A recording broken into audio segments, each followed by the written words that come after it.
Hello and welcome to the last day of March, Friday, March 31st, and a very wet system moved through the area. We got some more showers, especially I think for the late morning into the afternoon. I think some of the wraparound precipitation is going to increase here, so we could see certainly a couple more tenths of an inch of rain here, adding to the final storm totals. If we look at the headlines, again, our west system will move out, but we got two more potential soaking rains on the way. I think the biggest threat will be towards the middle and end of next week, around Wednesday, Thursday. We got another system for Sunday and Monday that could bring us some as well. And you can see over the next 6 to 10 days, temperatures in 8 to 14, temperatures a little bit above normal, near normal, with above normal precipitation. And that system for later next week could be very interesting because it may try to phase with the cold northern stream system. And if not for us, certainly for New England, they could be looking at another major winter storm. And again, it could be very interesting around parts of Michigan as well. You can see yesterday across the MAC area, the snow was a-flying. Not a whole lot, but certainly enough to pick up about a tenth of an inch of snow. And if we look at the next shot, well, while we didn't get a lot of snow here that accumulated, up here at Lake Isabella, you can see looks like a good 2-3 inches of snow up there. And we had some reports of around 4 inches, but certainly a couple of inches of snow fell not too far north from the Breckenridge area as you got up towards Shepherd, Mount Pleasant area. So pretty interesting day across the area. And to top it off, after the snow was pretty much done, you can see here in my backyard we had some hail that fell last night, pea-sized hail. Came down for about 3 or 4 minutes. So a pretty wild day in the weather here across mid-Michigan. And you can see our normal highs for the day is 48, the normal low is 29. And if we look at conditions around the U.S. yesterday, the warm spot, 94 degrees at El Central Naval Air Force Base in California, and the low 6 above zero at Mount Washington, New Hampshire.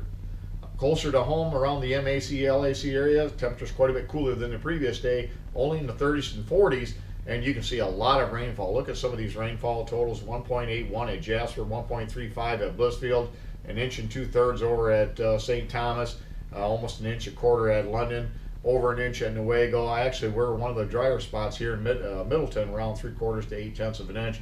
But again, we're about a degree below normal. We'll end up the month below normal, so it will certainly have hit my forecast of being a very wet and cool month, but certainly not as much white as I thought we had a chance to get.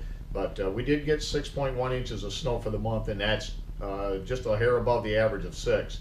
If we look at the rainfall again across the area, the storm total since the last couple of days, 1.82 inches at Jasper and 1.76 at St. Thomas leading the way. Again, a lot of rainfall, many areas picking up around or over an inch of rainfall here over the last 48 hours. And again, we'll add to this total, which I forecasted we'd be around 0.7 to 1.1 when you consider the average of all the stations, but we're actually 1.15. We'll probably sneak that up just a little bit as I expect some more showers here this afternoon. And if we look at the conditions around the area this morning, you can see quite a bit cooler temperatures in mid-30s, down around 40 degrees across the southeast part of the state.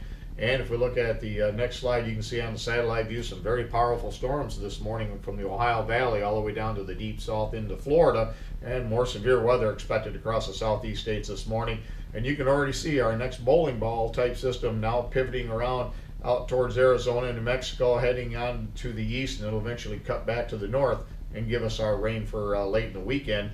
And then the more powerful storm is going to be coming in here over the next couple of days, and eventually it'll drop down to the south, and by the middle of next week that could be a very significant storm that we'll keep an eye on right now here over the next few days. Plenty of time to look at that. And you can see on the morning radar some pretty strong thunderstorms across portions of the Ohio and Tennessee valleys, spreading to the northeast.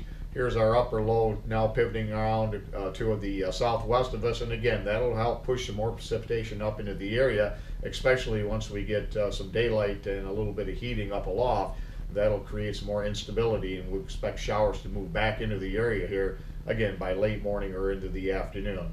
And if we look at the weather map this morning, you can see that low pressure system across eastern Illinois getting ready to move into central Indiana off to the east-northeast. And again, that wraparound moisture will spread back into the area.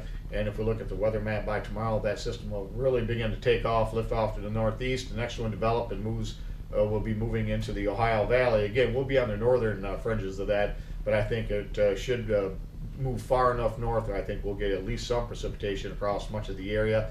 And again, by Sunday morning, you can see that storm center is still getting developed, but you can see we're in the rain area here for later Sunday into Monday as that storm then tracks to the northeast.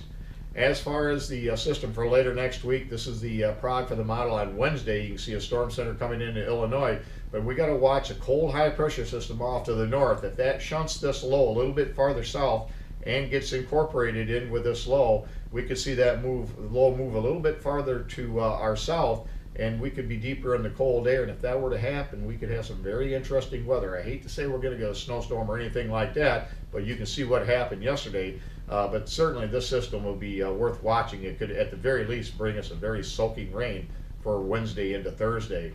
As far as how much precipitation is forecasted here over the next 7 days, you can see much of the area, well over an inch is expected. So we got more rainfall coming, and I think this system for later next week, I think, could even boost these numbers a little bit more. But right now, it looks like most areas will see another inch of rain or better over the next 7 days. So we're going to continue to see more flood issues, I think, on some of the local rivers and streams. And if we look at Weather Watch this morning, again, nothing major as far as any systems out there. You can see just mainly a lot of green indicating different levels of flood statements, advisories, or warnings across the area. Thanks for stopping by, and have yourself a great day, a great weekend, and 73s to all.